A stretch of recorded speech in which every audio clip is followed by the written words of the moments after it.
Welcome back, listeners, to Sandman Stories Presents, a folklore podcast where I read you to sleep or until the next story. I'm your host, Dustin. Today we are back in the book of West African folktales written down by W.E. Barker. This is the final installment for this book, and I will be moving on to some Ugandan tales after this. The final two stories are about how mushrooms first grew to pay off that debt, and about why you should be nice to fairies. Okay, let's begin. How mushrooms first grew. Long, long ago, there were two brothers who dwelt in a town whose bad habits brought them much trouble. Day by day, they got deeper in debt. Their creditors gave them no peace, so finally they ran away into the woods and they became highway robbers. But they were not happy. Their minds were troubled by their evil deeds. At last they decided to go home, make a big farm, and pay off their debts gradually. Accordingly, they set to work and soon had quite a fine farm prepared for corn. As the soil was good, they hoped that the harvest would bring them a lot of money. Unfortunately, that very day a bushfowl came along. Being hungry, it snatched up all the newly planted seeds and ate them. The two poor brothers, on arriving at the field the next day, were dismayed to find all their hard work quite wasted. They put down a trap to catch the thief. That evening the bushfowl was caught in it. The two brothers, when they came and found the bird, told them now that all their debts would be transferred to it, because it had robbed them of their means of paying the debts themselves. The poor bird, in great trouble at having such a burden thrust upon it, made a nest under a silk cotton tree. There it began to lay eggs, meaning to hatch them and sell the young birds for money to pay off the debt. A terrible hurricane came, however, and a branch of the tree came down. All the eggs were smashed. As a result, the bushfowl transferred the debts to the tree, as it had broken the eggs. The silk cotton tree was in dismay at having to pay off such a big sum of money. It immediately set to work to make as much silk cotton as it possibly could, that it might sell it. An elephant, not knowing all that had happened, came along. Seeing the silk cotton, he came to the tree and plucked it all down on its bearings. By this means the debts were transferred to the poor elephant. The elephant was very sad when he found out what he had done. He wandered away into the desert, thinking of a way to make money. He could think of none. As he stood quietly under a tree, a poor hunter crept up. This man thought he was very lucky to find such a fine elephant standing so still. He at once shot him. Just before the animal died, he told the hunter that now the debts would have to be paid by him. The hunter was much grieved when he heard this, as he had no money at all.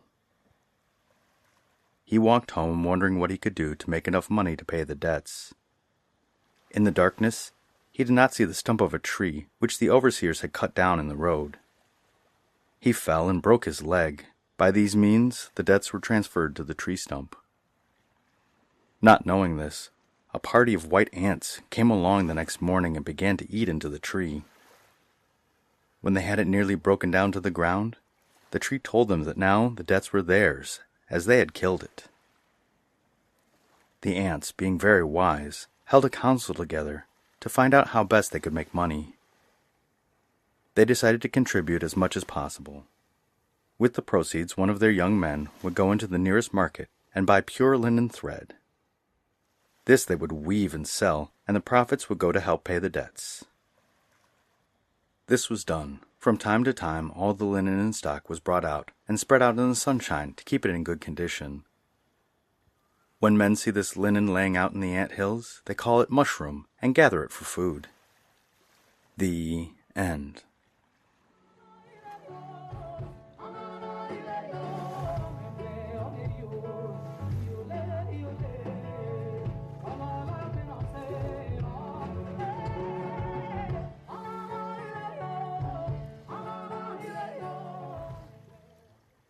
Okay, and story number 2, Farmer Mybrow and the Fairies.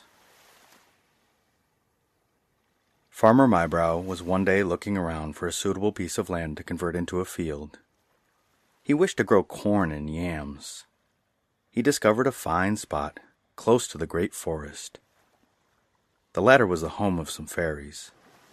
He set to work at once to prepare the field. Having sharpened his great knife, he began to cut down the branches. No sooner had he touched one than he heard a voice say, "Who is there, cutting down the bushes?" Mybrow was too astonished to answer. The question was repeated. This time the farmer realized that it must be one of the fairies, and so replied, "I am Mybrow, come to prepare a field." Fortunately for him, the fairies were in a great humor. He heard one of them say, "Let us all help Farmer Mybrow to cut down the bushes." The rest agreed. To Mybrow's great delight, the bushes were all rapidly cut down, with very little trouble on his part. He returned home, exceedingly well pleased with his day's work, having resolved to keep the field a secret even from his wife. Early in January, when it was time to burn the dry brush, he set off to his field one afternoon, with the means of making a fire. Hoping to have the fairy's assistance once more, he intentionally struck the trunk of a tree as he passed. Immediately came the question, "Who is there striking my stumps?" He promptly replied, "I am Mybrow, come to burn down the brush." Accordingly, the dried bushes were all burned down, and the field was left clear in less time than it takes to tell it. Next day the same thing happened. Mybrow came to chop the stumps for firewood and clear the field for digging. In a very short time his kindling and firewood were piled ready, while the field was bare. So it went on. The field was divided into two parts, one for maize and one for yams.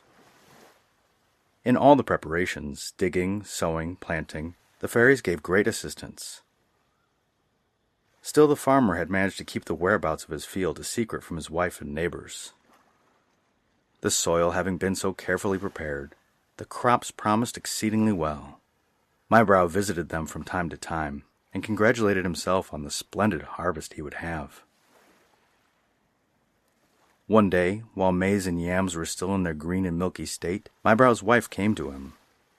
She wished to know where his field lay, that she might go and fetch some firewood from it. At first he refused to tell her. Being very persistent, however, she finally succeeded in obtaining the information, but on one condition. She must not answer any question that should be asked of her. This she readily promised, and set off for the field. When she arrived there, she was utterly amazed at the wealth of corn and yam. She had never seen such magnificent crops. The maize looked most tempting, while still in the milky state, so she plucked an ear. While doing so, she heard a voice say, "Who is there breaking the corn?"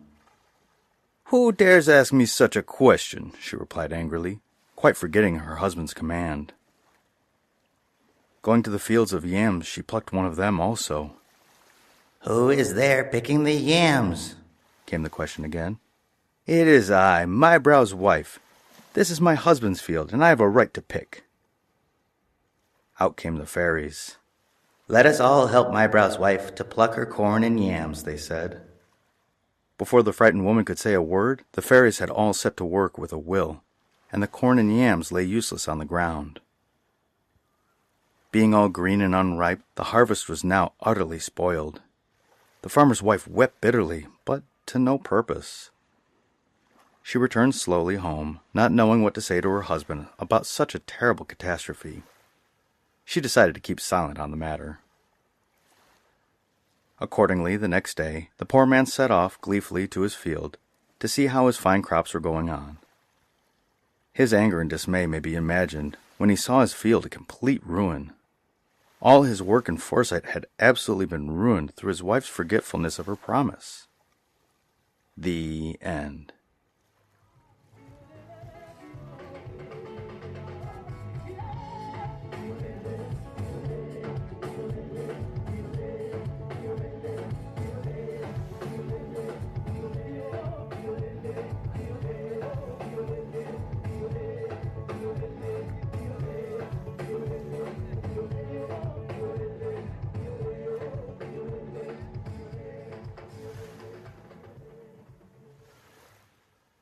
Well, I really like the first story where folks just had to accept the debt. It was a fun chain story reflecting the way things go in life. And the second one feels a little bit like Wife Bad, but really the moral is to be kind to fairy folks and remember your promises. And I really like this book. It connected me to some of the Anansi stories. It gave me a lot of context about my American folktales that were obviously influenced. And I have already located another African folktale book, and it's locked and loaded, so that's where we'll go next. Uganda. And the podcast shout-out is to One Mike Black History. Country Boy does a great job of shining a light on Black history. If you are like me and celebrate year-round instead of 1 month a year, you should go and listen to his whole catalog. You will learn so much and be so entertained. And so if you like his show as much as I do, go and give him a listen, a like, and a review. And the listener shout-out is to Daegu, South Korea. The name of the city means big hill, Daegu. Daegu is home to prehistoric settlements. It lies between the Nakdong and Gumho rivers, and by the 5th century it had been absorbed into the Shilla kingdom. Later it was aligned with the later Baekje and then the Goryeo, before becoming a part of Joseon. This city is known for its conservative politics and delicious apples. Most recently, it was in the Korean news because of some local politicians who were against building a mosque in the city and did things like leave a pig's head on the site. Still, it can be a beautiful city. And I will go back to Korea sometime soon. And so, to my listener in Daegu, I say, 고맙습니다. 그리고 잘 자요. Thank you, and sleep well.